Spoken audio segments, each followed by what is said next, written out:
সবাইকে নমস্কার। Voice of মাইনরিটিসের পক্ষ থেকে শুভেচ্ছা জানাচ্ছি। আশা করি আপনারা সকলেই ভালো আছেন। বর্তমান বাংলাদেশে যেই চিত্রগুলো দেখা যাচ্ছে, সেই জায়গাগুলো থেকে একটা বিষয় স্পষ্ট, বা সেই জায়গাগুলো থেকে একটা বিষয় বারবার একটা গোষ্ঠী রয়েছে যারা প্রমাণ করার চেষ্টা করে যে মুসলিমরা কখনো সংখ্যালঘুদের বন্ধু হতে পারে না, বা সংখ্যালঘুরা কখনো মুসলিমদের বন্ধু হতে পারে না।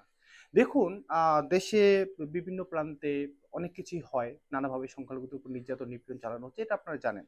কিন্তু গত কিছুদিন ধরে একটা বিষয় সবচেয়ে বেশি প্রকাশ্যে আসে। সেটা হচ্ছে, যেমন ধরুন যে একটা হিন্দু ছেলে তার কলেজের বা তার ইউনিভার্সিটির মুসলিম কোনো বান্ধবীর সাথে সে হয়তো একটা পার্কে বা একটা মাঠে বা হয়তো ইউনিভার্সিটি বা কলেজের ক্যাম্পাসের মধ্যে তারা বসে হয়তো গল্প করতেছে, এবং তাদের মধ্যে আসলে প্রেম ভালোবাসার যে আলামত, মানে এই যে হুজুরদের ভাষায় যেটাকে বলে আলামত, এরকম কোনো আলামত বা নথিপত্র নেই।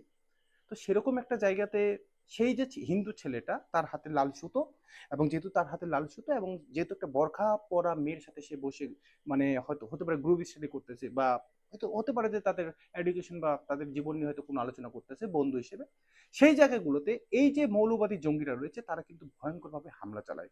শুধু হামলা না, যেহেতু ছেলেটার হাতে লাল সুতো রয়েছে, তাকে তো মানে তার উপর তো নির্যাতন চালাতে হবে, তাকে তার উপর তো মব সন্ত্রাস চালাতে হবে। এই জন্য কি করা হয়, নানাভাবে মানে এই জঙ্গিরা একজোট হয়ে সেই হিন্দু ছেলেটার উপর একটা অভিযোগ তুলেছে, সে নাকি মুসলিম মেয়েদেরকে পটানোর চেষ্টা করেছে বা মুসলিম মেয়েদেরকে ফাঁসানোর চেষ্টা করেছে, অমুক তমুক হ্যান। এবং এরকম নানা রকম তথাকথিত অভিযোগ তুলে বর্তমান বাংলাদেশে আমরা দেখেছি যে বিভিন্ন জায়গায় হিন্দু ছেলে মেয়েদের বা খ্রিস্টান বা বৌদ্ধ ধর্মাবলম্বী যারা রয়েছে, অর্থাৎ যারা সংখ্যালঘু রয়েছে, তাদের উপর ভয়ঙ্করভাবে হামলা করা হয়। সেরকমই একটা ঘটনা, যেমন গতকালকে এটা আদিব স্পিকিং নামে একজন, জানি না সেলিব্রিটি হতে পারে উনি, উনি তার ফেসবুকে একটা পোস্ট করেছে।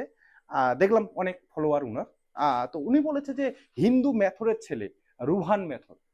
হিন্দু মেথরের ছেলে, প্রথমত হিন্দু শব্দটাকে অনেক বড় করে দেখাইছে, দ্বিতীয়ত হচ্ছে মেথরের ছেলে। এবং সে বলেছে যে দুই মুসলিম দাসী, মানে তার নাকি দুটা মুসলিম দাসী রয়েছে, এবং সে বলেছে এই ছেলেটা হচ্ছে সিলেটের, সে নাকি দুইটি মুসলিম মেয়েকে আহ, মানে মুসলিম মেয়ে তার সাথে ছিল, সেই অবস্থায় তাকে নাকি কট দেওয়া হয়েছে, তাকে নাকি ধরা হয়েছে, এবং পরবর্তীতে তার উপর মব সন্ত্রাস, এবং তারা ইতিমধ্যে নানা রকম ভাবে সেই যে ছেলেটা মানে রুহান, যে হিন্দু ছেলেটা, তার উপর নানাভাবে মব সন্ত্রাস করার চেষ্টা করেছে, এবং তার শাস্তির জন্য তারা আন্দোলন করতেছে।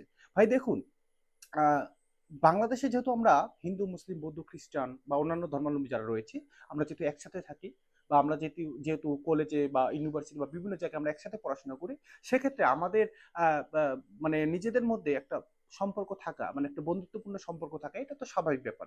কিন্তু এই মৌলবাদী জঙ্গিরা সংখ্যালঘুদের নিশ্চিহ্ন করার জন্য যেভাবে এই যে নানা রকম মানে মেটিকুলাস ডিজাইন অনুযায়ী মব সন্ত্রাস করার চেষ্টা চালাচ্ছে, এবং নানাভাবে হিন্দু তরুণ এবং যুবকদের উপর হামলা নির্যাতন এবং নিপীড়ন চালাচ্ছে, সেই জায়গাটা থেকে মানে একটা জিনিস তারা বারবার প্রমাণ করার চেষ্টা করে যে মুসলিমরা কখনো সংখ্যালঘুদের বন্ধু হতে পারে না, মুসলিম মেয়ে বা মুসলিম ছেলে কখনো সংখ্যালঘুদের বন্ধু হতে পারে না।